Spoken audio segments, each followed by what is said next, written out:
Hello, welcome to my new video and आज चाहिँ तपाईहरुलाई नमस्कार मेरो यस अल जब्स नेपाल युट्युब च्यानलमा चाहिँ तपाईहरुलाई एउटा नयाँ जब भ्याकेन्सीको बारेमा बैंकिङ जब भ्याकेन्सीको बारेमा तपाईलाई भन्न गइरहेको छु र यो चाहिँ नेपाल एसबीआई बैंक लिमिटेडले चाहिँ खुलाइसकेको छ career opportunity Nepal SBI bank limited is one of the leading A class commercial bank in Nepal invites application for trainee customer assistant मतलब कस्टमर को एसिस्टेन्ट को लागि चाहिँ पोजिसन को लागि बैंकमा खुलाइसकेको छ कुन बैंकमा भन्दा नेपाल एसबीआई बैंकमा the bank for its branches offices across Nepal from talented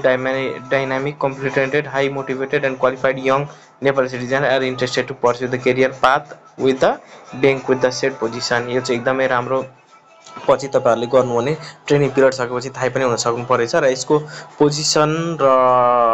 भनेको ट्रेनिङ कस्टमर एसिस्टेन्ट भइहाल्यो यसको एजुकेसन क्वालिफिकेसन भनेको you have to pass bachelor's degree or any other equivalent degree bachelor pass गर्नु पर्यो र ब्याचलर जतिकै कुनै ब्याचलर सँगैको कुनै प्रोफिसिएन्सी छ भने त्यसले पनि हुन्छ र त्यसमा चाहिँ एटलिस्ट 50% एग्रिगेट मार्क्स हुनु पर्यो मार्क्स अनुसार र 3 CGPA आउट अफ 4 यदि जीपीए को कुरा गर्ने हो भने चाहिँ कम्तीमा पनि 3 CGPA आउनु पर्यो भनेर बनेको छ or equivalent from universities recognized by the government of Nepal भन्नु भनेको छ। त्यस पछाडी अर्को भनेको अब उमेरको हद भनेको चाहिँ नट एक्सेडिङ 25 इयर्स एज अन जुलाई 2 2025 असाढ 18 2082 असाढ 18 2082 सम्म चाहिँ तपाईको चाहिँ 25 वर्ष नआएको हुनुपर्ने छ र यसको लागि चाहिँ तपाईले चाहिँ यहाँ भनेको छ प्लिज भिजिट https://www.kumarijob.com मा यो लिंकबाट चाहिँ तपाईहरु चाहिँ सिधै कुमारी जब खोलेर त्यहाँबाट चाहिँ तपाईले एप्लाई गर्न सक्नुहुन्छ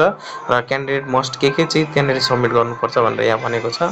एक नम्बरमा कभर लेटर अनिवार्य हुनु पर्यो त्यसपछि भनेको अपडेटेड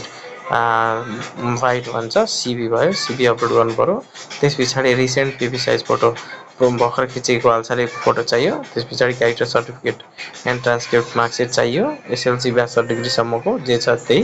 त्यसपछि इक्विभ्यालेन्ट सर्टिफिकेट एप्लाई त्यसपछि विदेशी कुनै संस्थाहरुबाट अथवा कुनै अरुबाट गरेको छ भने चाहिँ तपाईहरुले चाहिँ इक्विभ्यालेन्ट सर्टिफिकेट चाहिँ दिनु पर्यो त्यसपछि यदि एक्सपिरियन्स छ भने एक्सपिरियन्स दिँदाखेरि त्यस्तोलाई चाहिँ ग्राह्यता दिन्छ त्यसपछि